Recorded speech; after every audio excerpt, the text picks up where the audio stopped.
nós queremos compartilhar uma palavra com o título Aprendei de mim, Mateus 11, versículo 20.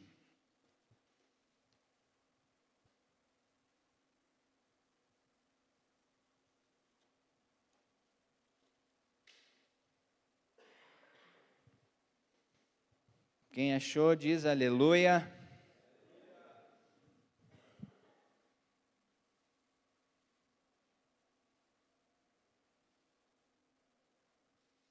Vamos ler, queridos.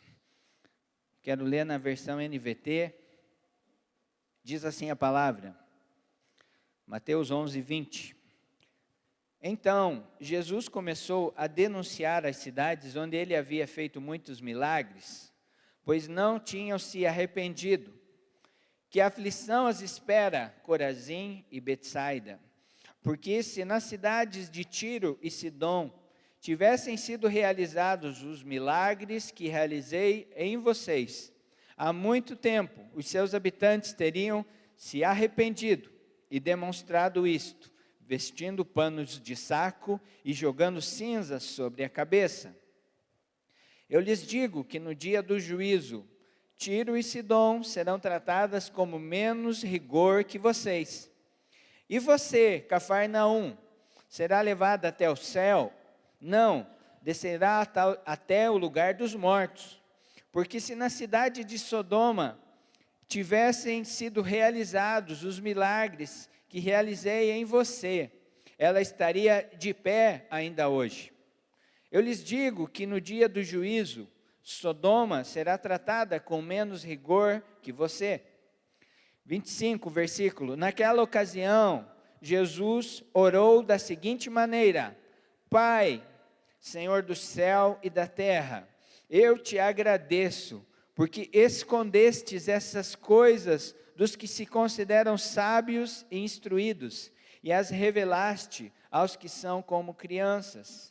Sim, Pai, foi do teu agrado fazê-lo assim. Meu Pai me confiou todas as coisas. Ninguém conhece verdadeiramente o Filho, a não ser o Pai. E ninguém conhece verdadeiramente o Pai, a não ser o Filho. E aqueles a quem o Filho escolher revelá-lo. Versículo 28. Venham a mim todos vocês que estão cansados e sobrecarregados, e eu lhes darei descanso.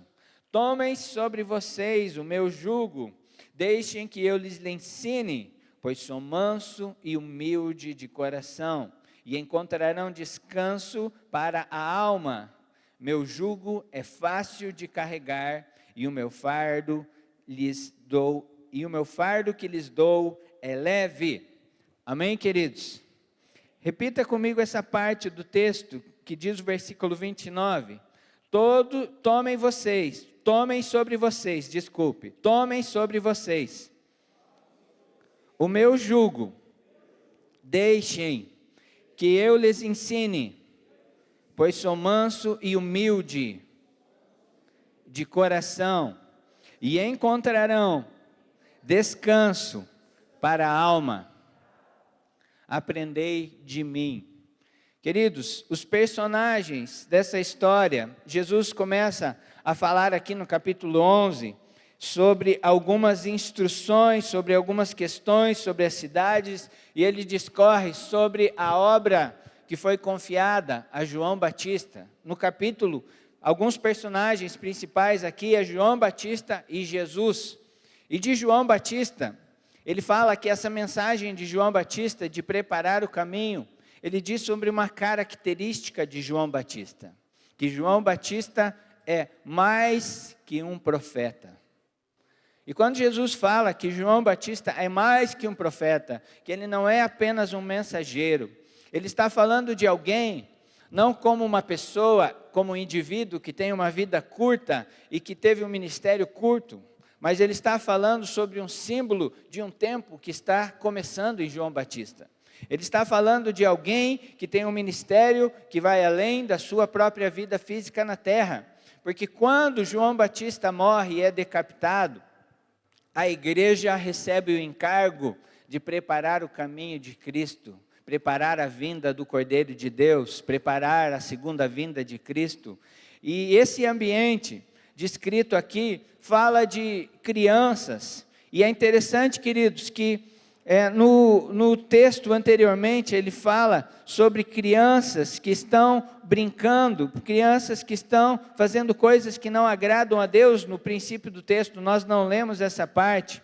No versículo 16, ele diz assim: a que posso comparar essa geração? Ela se parece com crianças que brincam na praça, queixam-se a seus amigos, tocamos flauta e vocês não dançaram, entoamos lamentos e vocês não se entristeceram. Então ele fala dessas crianças aqui, e depois lá no versículo, na sequência do texto, no 25, ele fala que você escondeu essas coisas dos sábios e instruídos e revelaste às crianças. E essas crianças aqui, do primeiro aspecto do texto, fala sobre uma geração de crianças que querem brincar e estão frustradas porque não há uma resposta àquela brincadeira. E essa brincadeira tem um ar de uma brincadeira religiosa, porque eles tocam flauta, eles não dançam, eles fazem lamentos e eles não choram. E isso dá a entender como que aquelas crianças estavam tentando manipular outras crianças para fazer algo ali. E o texto nos leva a Jesus falar sobre João, o mensageiro da grande mensagem de preparar o caminho, de arrependimento. O texto nos fala que Jesus, o próprio Filho de Deus, começou a pregar em algumas cidades e a resposta não foi positiva ao Evangelho. A resposta que ele esperava não foi dada pelo povo. E ele cita essas cidades que elas não estavam entendendo a obra de Jesus, e Jesus estava passando por aquelas cidades. E aquele povo é tão imaturo comparado àquelas crianças que brincam nas praças, porque eles criticam João Batista, porque João Batista comia sozinho e era isolado. E quando eles olham para Jesus, eles criticam Jesus porque Jesus comia na multidão de homens pecadores, no meio de pessoas impuras. Então eles não estão satisfeitos com o ministério de João e eles não estão satisfeitos com o ministério de Jesus. E Jesus começa a falar sobre como eles devem aprender dele, de que forma eles podem aprender dele. E ele fala que o resultado prático da obra, e ali no versículo 19, ele fala assim, mas no final do versículo 19, a sabedoria é comprovada pelos resultados que produz, porque chamaram Jesus, o Filho do Homem, de comilão, de beberrão, de amigo de cobradores de impostos, mas ele fala que a sabedoria é comprovada pelos resultados que produz. E Jesus, queridos, está nos dando aqui no texto, como exemplo, aquelas cidades onde foram feitos milagres, onde o povo não se arrependeu, e ele começa a propor algo para uma mudança, para uma conversão, e ele aponta um caminho: vistam panos de saco e joguem cinzas sobre as vossas cabeças, porque é o tempo de arrependimento, é o tempo de confissão de pecados. E a resposta que Jesus esperava dessas cidades era uma resposta de humilhação diante da condição deles de pecadores. E nós queremos meditar sobre isso nessa noite, olhar para a nossa realidade, olhar para o quadro que nós estamos vivendo. E Jesus começa, depois que ele expõe esse pecado dessas cidades, depois que ele fala que o juízo, até ele fala de tipos de juízo diferentes, porque ele fala assim: o juízo de Tiro e Sidom serão tratados com menos rigor que vocês, porque aquele que conhece mais terá uma régua mais elevada do que aquele que conhece menos. E ele fala que o justo juiz, ele julga de acordo com aquilo que nós entendemos, aquilo que nós estamos recebendo, e que resposta nós estamos dando àquilo que nós temos recebido. E nós precisamos temer nesses dias, queridos, se a resposta que nós temos dado ao Senhor é uma resposta de acordo com aquilo que Ele espera de nós como igreja. E Jesus começa a orar sobre isso. ele começa a colocar isso diante do Pai, e ele vai começando a falar ali a respeito de um relacionamento, onde as coisas preciosas do reino dos céus não é revelada para homens sábios e instruídos na mentalidade filosófica, na mentalidade intelectualizada, mas ele comunica com aqueles que têm aquela atitude que ele fala anteriormente, vistam pano de saco. Ele aponta para um caminho de humildade, de rendição diante dele. E Jesus, reconhecendo que o Pai é responsável por tudo, que o Pai é soberano sobre todas as coisas, que o Pai move sobre todas as pessoas e o Pai está no controle, ele olha na terra e ele não dá valor aos homens por eles se acharem entendidos, por eles estarem buscando uma mensagem que satisfaça a sua alma. E ele procura por homens com uma postura de humildade, de quebrantamento. E eu creio, e é sobre isso que nós queremos falar hoje, é sobre uma igreja que está ouvindo uma mensagem de quebrantamento, uma igreja que está com o coração aberto para ouvir e dar uma resposta ao Senhor daquilo que Ele tem falado.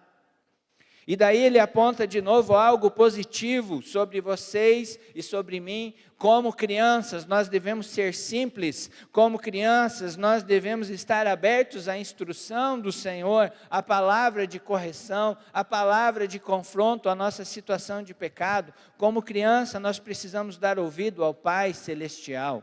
Essa é a oração que Jesus está fazendo ali, corrigir o caminho, admitir os erros, coloca uma criança como esse exemplo de disposição de ouvir a mensagem das boas novas.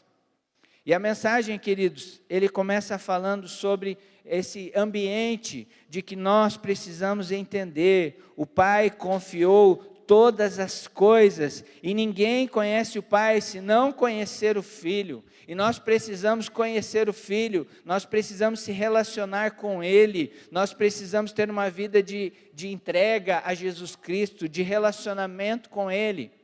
E queridos, Deus tem nos disponibilizado ferramentas para conhecer o Filho.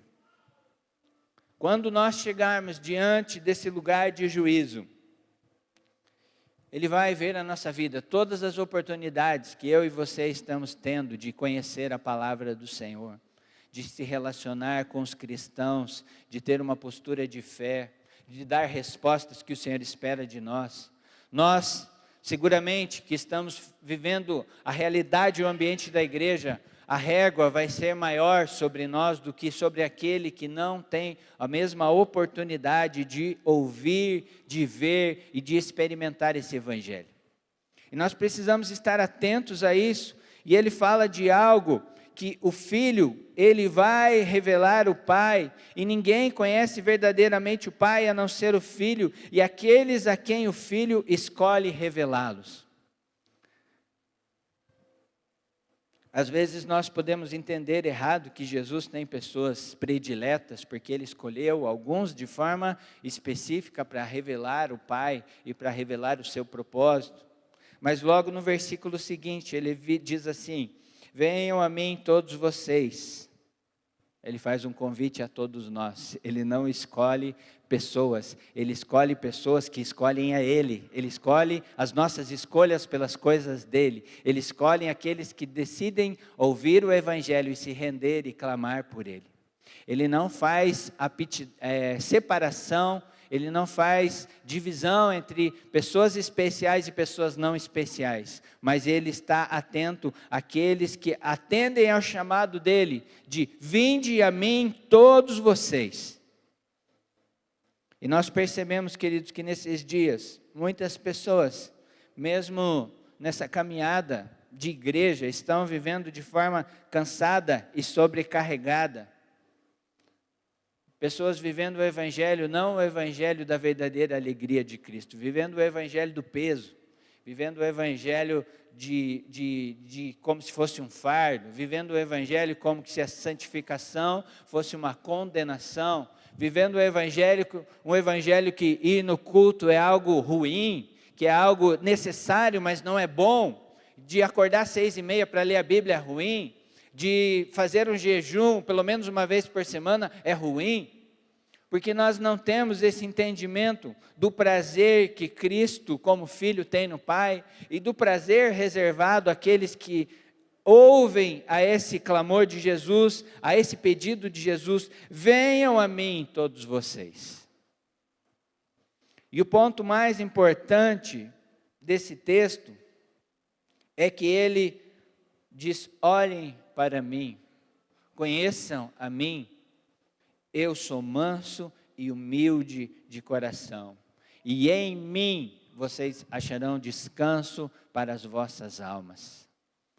Essa semana eu compartilhei no grupo da igreja o pastor Francisco, que foi assassinado no Quênia, e se eu não me engano esse pastor estava no congresso da MCM no ano passado, em agosto do ano passado, que nós fomos lá com a minha família, e tinham mais ou menos 15, 16 testemunhos de vários lugares do mundo nesse congresso, e eu não lembro bem ao certo se ele estava, mas a fisionomia dele e os testemunhos da África foram bastante lá naquele congresso. E quando eu ouvi o testemunho, o áudio da esposa dele, depois eu ouvi o vídeo oficial que eles gravaram com o Jonathan, que é o presidente hoje da MCM, estava lá no Quênia dando assistência para a família. Eu fui constrangido pela paz daquela esposa que perdeu o marido porque foi queimado por causa que ele estava vivendo e pregando o evangelho no Quênia. Possivelmente um grupo daqueles grupos civis que se revoltam contra o governo, aqueles grupos de milícias armadas que tem muitos na África, pegaram ele, sequestraram ele, mataram ele e queimaram o seu corpo. E eu creio que ele representa mais um mártir, que é uma semente para um avivamento na nossa terra.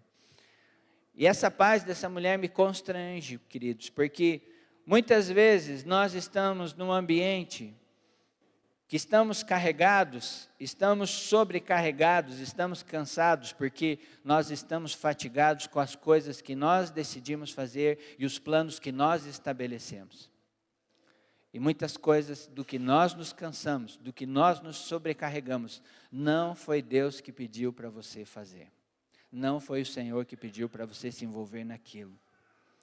Querido, se você acha que é um fardo vir na igreja, é melhor você não vir na igreja então. Se isso não está satisfazendo a sua alma, se isso não está comunicando relacionamento, porque o fato de estarmos na igreja é um relacionamento de alegria, de gratidão, porque eu amo estar na casa do Pai, adorando a presença dEle. Se eu estou sendo sobrecarregado e cansado por causa das coisas do reino, talvez as coisas se tornaram mais importantes do que o meu Salvador e o meu Senhor, que me chama pelo nome todos os dias e quer se relacionar comigo, e Ele quer revelar o seu coração, e Ele quer revelar o coração do Pai para mim. Tomem sobre vocês o meu jugo, deixem que eu lhes ensine, pois sou manso e humilde.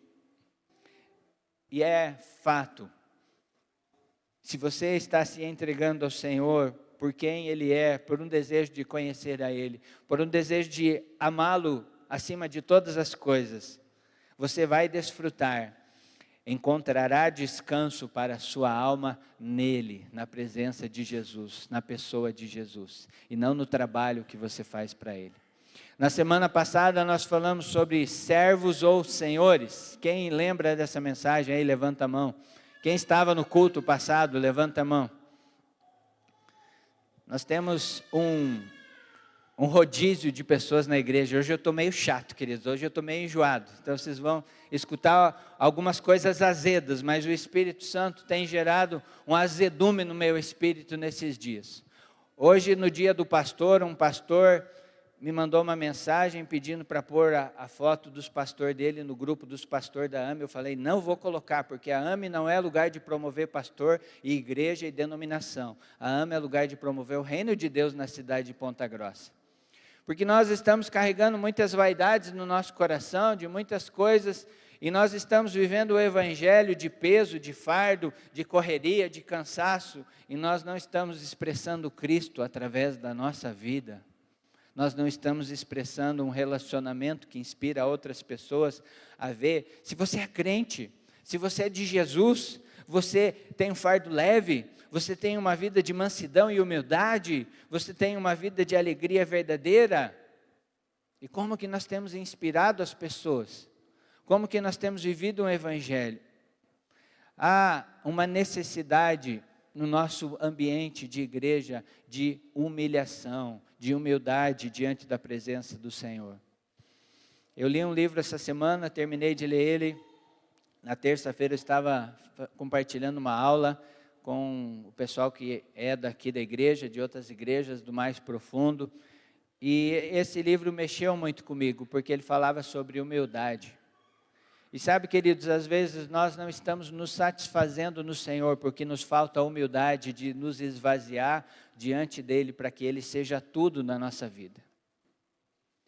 Quando eu vi aquela mulher falando que estava confiando na soberania de Deus, que o marido dela tinha sido assassinado, eu vi um coração que, de fato, entregou tudo o que ela tinha, todos os sonhos, todas as expectativas, toda a esperança dela no Senhor Jesus. E nada roubava a paz que Jesus colocava no coração dela. Nós, às vezes, estamos vivendo o Evangelho sem conhecer esse nosso Senhor, que é o único caminho para nós conhecer o coração do Pai. Porque nós não temos dado tempo suficiente, não temos investido num relacionamento para que Jesus se mostre a nós como esse Senhor que é manso e humilde de coração. Então eu vou falar algumas coisas aqui, eu trouxe alguns textos, algumas frases desse livro que eu dei a aula e eu quero compartilhar também com você nessa noite. E uma das coisas mais importantes de nós aprender com Cristo é receber de Cristo o espírito de mansidão e humildade que está escasso na vida da igreja evangélica. O espírito de mansidão e humildade está escasso na vida dos crentes, porque nós temos uma intenção de promover muitas coisas que acabam promovendo o nosso próprio nome, acabam promovendo o nosso próprio ego, o nosso próprio desejo de aparecer. Um dos aspectos de conhecer o Senhor, que é manso e humilde, é voltar lá em Gênesis e você olhar para você como alguém que foi criado pelo Senhor. Você não foi, como a maçonaria diz, aperfeiçoado, você foi desenvolvido pela sua própria técnica. Como diz tinha um documentário que o homem era o centro do universo, o segredo. Na época que eu estava no seminário, estava muito em moda isso, o segredo, porque você é o centro do universo e sobre você gira todas as coisas ao redor do universo. E o Evangelho diz assim, eu e você não somos nada, nós éramos pó e do pó o Senhor trouxe o homem e soprou sobre as suas narinas e fez dele a imagem e semelhança do seu Criador. A primeira questão para você conhecer Jesus como homem, Senhor, Filho de Deus e nosso Salvador, manso e humilde, é você entender que você é criado, você foi criado por Ele. E nessa posição de criatura, você precisa permitir e concordar e submeter que Deus seja tudo na tua vida. E algum dos aspectos mais fundamentais, por essa questão de eu permitir que eu seja discipulado nesse tempo, é que eu preciso ter um coração manso e humilde. Nós estamos muito confortáveis com a nossa agenda. Eu estava contando enquanto a Tamires estava dando recado aqui, nós estamos em 60 pessoas. Sabe quantas pessoas nós temos no grupo do WhatsApp da igreja? 100 e poucas. E normalmente nós temos um rodízio de pessoas, porque as pessoas não priorizam o culto. As pessoas não priorizam a vida do secreto e, por consequência, não priorizam o culto, porque Jesus não é tão necessário quanto eu imagino que seja na minha vida. Nós temos dificuldade de priorizar as coisas de Deus, porque nós não temos fome das coisas de Deus. O espírito manso e humilde nos leva a essa total dependência dele para todas as coisas. A humildade leva você a conhecer o caráter de Cristo e desejar se tornar parecido com Ele. A humildade, queridos, leva você e eu a aprender com Cristo, porque sem Ele você não é nada, eu não sou nada. Esse ambiente de sentar aos pés do Senhor, dar tempo para Ele, meditar, ficar quieto na presença dEle, deixar Ele falar com você. É um ambiente que o Senhor quer que você possa desfrutar de descanso, da alegria, da paz que vem dEle. E essa compreensão que nós fomos criados, e nós somos criaturas antes de nos tornar filhos, é entender que nós fomos arrancados de um lugar. Nós fomos arrancados de uma posição. Eu estava orando sobre Isaías 61 essa semana e fala sobre o que Jesus veio fazer na terra. A mensagem de arrancar as pessoas da prisão, de trazer consolo àqueles que choram, de trazer libertação aos que estão cativos, de trazer as boas novas do Evangelho aos pobres de espírito. E queridos, essa não tem sido uma prioridade nossa, porque nós não entendemos a realidade da onde nós fomos arrancados. A raiz do mal, o pecado estava dominando sobre a nossa vida, e nós fomos tomados por um orgulho que vem desde Adão, essa descendência nossa obrigatória, porque ninguém nasceu de outro planeta. Se você nasceu desse planeta, você é descendente de Adão. A menos que tenha algum extraterrestre aqui na igreja que eu não identifiquei. Mas todos nós somos descendentes de Adão, queridos. E Adão vem com ele uma raiz de maldade, de orgulho, de maldição sobre a nossa vida. E essa raiz profunda de maldição, de orgulho, de maldade, precisa ser arrancada do nosso ser. Porque o pecado, ele fundamentalmente aponta para um lugar de orgulho. E esse orgulho tem que ser arrancado. A redenção em Cristo Jesus, ela se faz necessária, porque o orgulho, nós não damos conta de lidar com eles. O orgulho, ele faz parte do DNA do ser humano. E por isso que dá tanta briga. A única forma de arrancar a raiz do pecado de nós é uma intervenção divina de libertação por meio da redenção do Cordeiro de Deus. Você crê nisso, querido? Não tem outra forma. Daqui a pouco você e eu vamos tomar a ceia, todos faceiros, alegres, felizes, mas isso, queridos, tem que ser algo que impacte a minha vida. Eu não posso me acostumar com isso. Eu não posso me acostumar com esse ambiente de culto, porque eu preciso estar buscando o Senhor e faminto pela presença dEle. Eu preciso saber que o Senhor quer me levar a um lugar eterno e eu ainda estou lutando e eu ainda estou vivendo para que eu possa aprender com Ele e me tornar igual a Ele. Cristo é a humildade de Deus encarnada na natureza humana. Quando nós falamos sobre deixar que eu lhes ensine, o próprio Jesus falando isso a eles aqui no texto, e falando a nós como igreja hoje, ele diz: deixe que eu lhes ensine, pois sou manso e humilde de coração, e vocês encontrarão descanso para a alma. Jesus diz isso porque ele é a própria personalidade, a própria característica da humildade. Jesus oferece a si mesmo como mestre, e você tem um mestre disponível a você 24 horas por dia. E nós temos desprezado isso. Nós temos desprezado esse mestre, porque eu não tenho vontade de vir no culto. Se nós pegar um percentual, 40% da igreja não veio no culto hoje.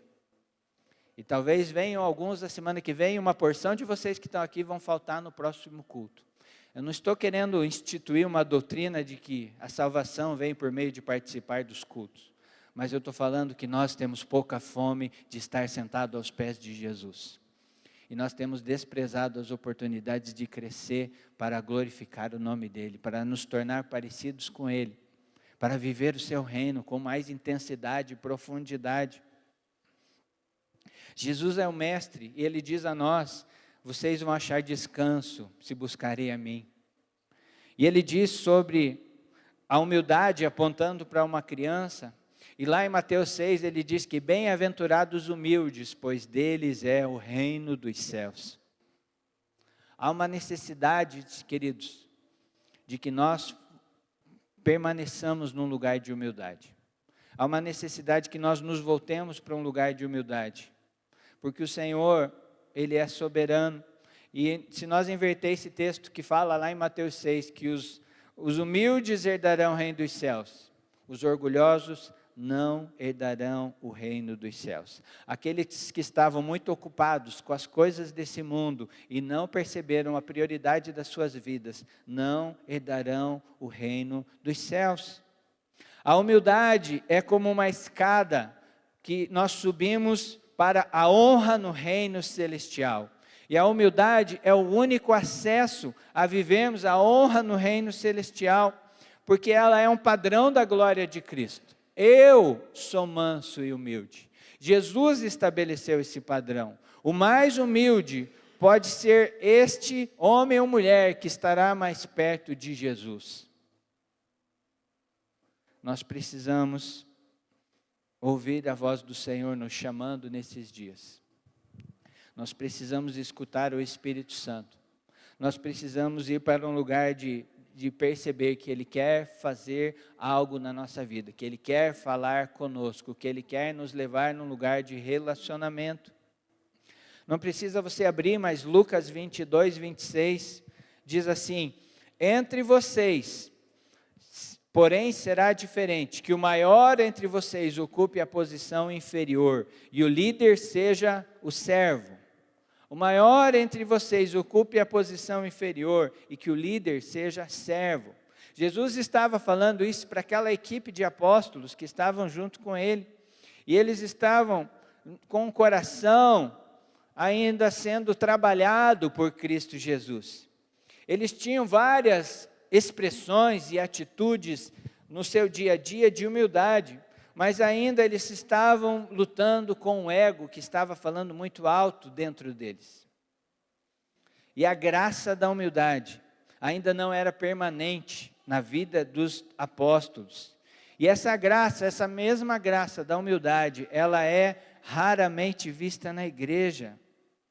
Por isso, queridos, que a principal lição desse texto que nós estamos lendo nessa noite é o que Jesus chama nós para estar com Ele, e Ele chama nós para ouvir a sua mensagem que diz: aprendei de mim que sou manso e humilde de coração. Jesus quer tornar a igreja parecida com Ele. Jesus quer usar uma igreja que tem as características dessa humildade, dessa mansidão. E nós, queridos, precisamos lutar hoje. Diga para a pessoa que está do seu lado: acorda aí, irmão. Você precisa lutar contra a natureza de Adão dentro de você. Ela está lá, querido. Essa natureza de Adão que quer manifestar o governo do orgulho, que quer manifestar um coração altivo. A humildade, ela só pode ser transmitida por Cristo Jesus. As pessoas humildes não conhecem a Jesus, mas as pessoas orgulhosas são impactadas pela humildade de Cristo. E a humildade de Cristo entra no coração delas. Humildade não é fabricada pelo ser humano. A humildade vem do próprio coração de Cristo e é dada a nós pela graça. No Pentecostes, quando os discípulos estavam orando ali, aqueles homens, aquelas mulheres, aquele grupo perseverando em oração no cenáculo, quando Jesus subiu aos céus, foi dado sobre eles o Espírito. E ali sim, eles foram selados por esse espírito de mansidão e humildade que vem do trono de Cristo Jesus. E o que nós vemos hoje, queridos, na nossa realidade hoje como igreja, é que muitas pessoas começam bem e vão avançando na vida cristã e têm fome de Deus e buscam e leem a palavra e oram e participam de reuniões de oração e vão nos grupos e se expõem ao discipulado e têm fome de aprender, fazem esforço para crescer e de repente as coisas começam a acontecer e começa a entrar orgulho no coração das pessoas. E muitos grandes homens de Deus que começam a manifestar uma voz que é ouvida, uma palavra que é recebida, começam a edificar, talvez até começam a orar por curar pessoas e operar alguns sinais, começa a entrar orgulho no coração, começa a entrar vaidade. Eu falo que o ser humano, Quando ele está doente, ele é uma postura de humildade. Quando ele está são, ele é outra postura de humildade. Ou ele às vezes nem apresenta nada de humildade. O homem, quando está empregado e ganhando salário, ele tem uma posição de orgulho, que o trabalho dele se torna o Deus dele. Mas o homem, quando está desempregado, ele vê a realidade que ele sempre deveria ver nele, que ele não é nada, que o salário não torna ele melhor ou pior. E nós precisamos lidar com essas coisas.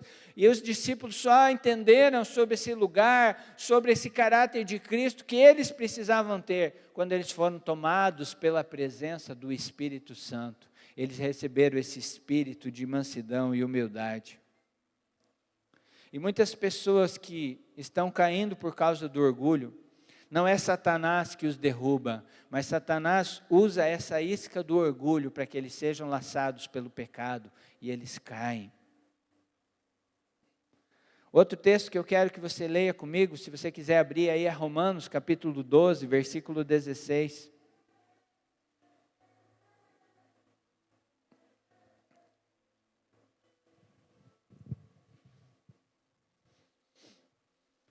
Romanos 12, 16 diz assim: vivam em harmonia uns com os outros, não sejam orgulhosos, mas tenham amizade com gente de condição humilde, e não pensem que sabem tudo. Queridos, nós precisamos andar com pessoas de condição humilde. E não é pessoas pobres, que não têm posses, mas pessoas que têm um coração quebrantado e humilde. Nós precisamos aprender com pessoas que passaram por estágios e têm simplicidade na sua vida, simplicidade na sua alma. Vivam em harmonia uns com os outros, não se isolem, não andem sozinhos. Uma das provas, queridos, que você é humilde, é que a tua humildade é testada no relacionamento com pessoas. Se você não é capaz de ser humilde nos relacionamentos com pessoas, você não está sendo humilde diante de Deus. E Jesus mostrou isso para os discípulos. Antes da ceia, ele lavou os pés dos seus discípulos, mostrando um esvaziamento, uma atitude de humildade diante daqueles homens que ele foi chamado pelo Pai para servi-los, e servi-los até o fim. Jesus apresentava ali um coração desprovido de qualquer senso de reputação superior, porque ele sempre andava com as pessoas de condição humilde. Jesus não andou com as pessoas que inflaram o seu ego, mas Jesus andou com pessoas que eram humildes, e ele foi alguém que não deixou o seu coração ser corrompido. O que Jesus ensinou e trouxe à terra foi a morte do ego, a morte da natureza adâmica, a morte do orgulho, da vaidade. E o que ele trouxe? Ele trouxe pobreza de espírito. Jesus trouxe uma mansidão que o mundo não conhecia antes dele. Jesus trouxe uma humildade que não era vista da forma como ele manifestou na terra. E a nossa semelhança com Cristo, nesses dias que nós vivemos, ela é provada pelas atitudes que revelam quem nós estamos servindo na nossa vida. Há uma crise, como eu falei. A igreja tem vivido uma crise de falta de humildade. A igreja tem vivido uma crise de se achar melhor do que as outras pessoas. E com isso a igreja tem lutado contra ela mesma.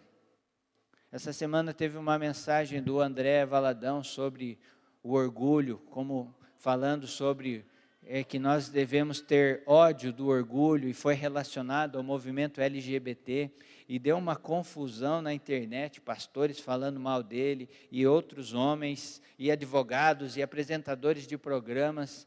Queridos, nós estamos vivendo algo que nós queremos defender nas nossas teses, e nós esquecemos do nosso alvo de sermos semelhantes a Cristo Jesus.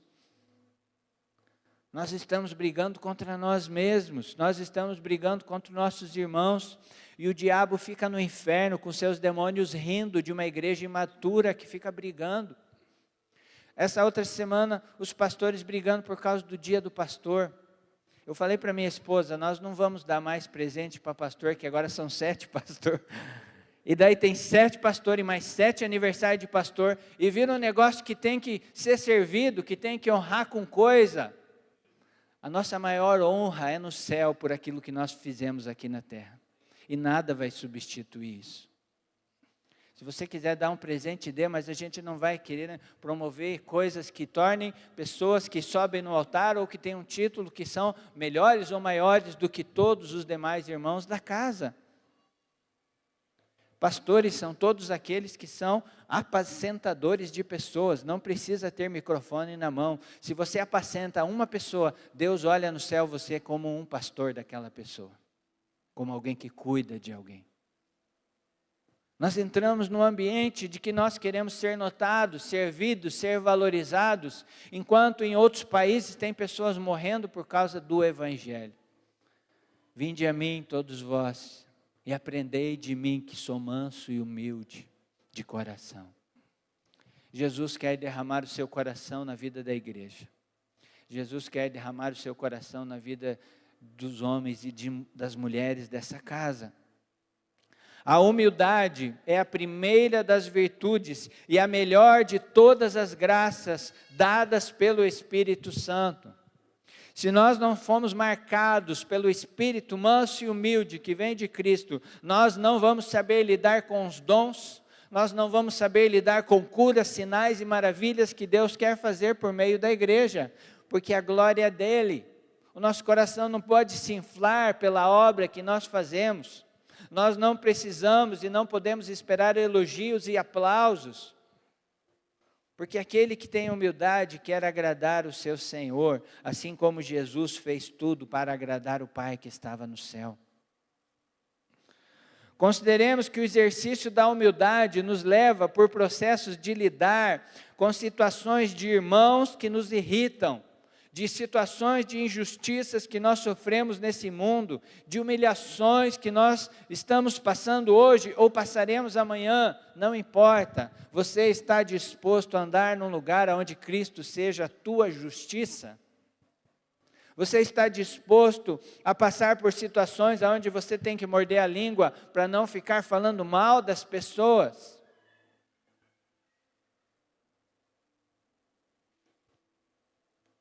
Aquele que aprende com o mestre, que está disponível para ensinar a todos. Aquele que aprende pode viver um estágio de vida de santidade. A santidade, queridos, ela é uma forma de comunicar a humildade de Cristo Jesus por meio da nossa vida. O maior teste para a santidade é a humildade que se revela na vida dos filhos. O maior teste de humildade é a força da beleza de Cristo manifestada no coração de uma igreja que é humilde. Hoje nós vivemos um orgulho dentro do templo, que leva as pessoas, que leva os adoradores a querer produzir uma autoexaltação, que leva eles para o centro da cena e não Cristo ser o centro da cena. Leva as pessoas a se acharem dignas porque elas têm uma vida que está agradando a Deus e está sendo observada pelos outros. O adorador, querido, não pode produzir uma adoração de autoexaltação, porque o único digno de adoração é Cristo Jesus. E é Ele que precisa aparecer no culto, é Ele que precisa aparecer na nossa vida. Nós precisamos lidar com o orgulho, porque ele pode também trajar-se com vestes de penitência. Às vezes o orgulho está escondido no coração do irmão que se sente um coitadinho e quer que os outros todos achem que ele é coitadinho, que fica falando que está pagando porque os seus pecados são muito grandes, que fica falando que ele tem uma vida muito difícil, muitas provações. Pare de reclamar das provações, não entre num lugar de que você às vezes tem uma humildade disfarçada de penitência, que não é uma humildade. Muitas pessoas querem chamar a atenção por causa do coitadismo. Nós precisamos pensar nessa lição que Jesus nos ensina aqui. O que as pessoas estão vendo em nós? Qual é o Cristo que nós temos expressado através da nossa vida? A realidade da nossa condição é que não há nenhum santo a não ser Deus. Nós temos um tanto de santidade, quanto nós temos um tanto de Deus morando e vivendo em nós. O mais santo que nós podemos ser é o mais perto que nós conseguimos nos tornar conhecidos de Deus e conhecê-lo no relacionamento com Ele. Nós não geramos santidade por meio de autoflagelo. Nós geramos santidade num lugar onde nós buscamos intensamente a santidade de Deus na nossa vida. Nós precisamos entrar nesse lugar onde a santidade de Deus possa ser refletida na nossa vida. Nós precisamos entender, queridos, algo que o apóstolo Paulo viveu. Eu quero que você abra a sua Bíblia comigo, em 1 Coríntios capítulo 1, nós vamos ler 2 versículos de 1 Coríntios.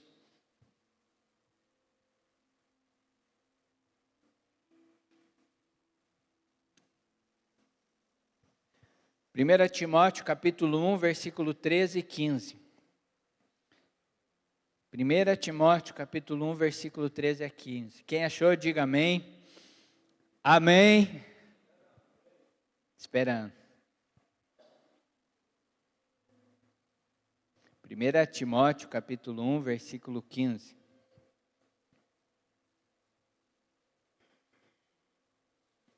Amém, queridos? Amém, glória a Deus. Paulo falando a respeito de si mesmo. Embora eu fosse blasfemo, perseguidor e violento, contudo, recebi misericórdia, porque agia por ignorância e incredulidade. Pule para o versículo 15. Cristo Jesus veio ao mundo para salvar os pecadores, e eu sou o pior de todos. Queridos, esse texto nos chama a atenção que Paulo estava afirmando de qual condição Cristo tirou ele, do qual lugar ele foi resgatado. Quando nós falamos que a humildade é a própria essência, é o próprio fundamento da santidade, nós precisamos lembrar da nossa natureza, de onde nós pecadores fomos redimidos, de que momento nós fomos alcançados pela graça, e a graça nos aproximou de Cristo Jesus. E a graça de Cristo Jesus permita que hoje você ceie com Ele na sua casa.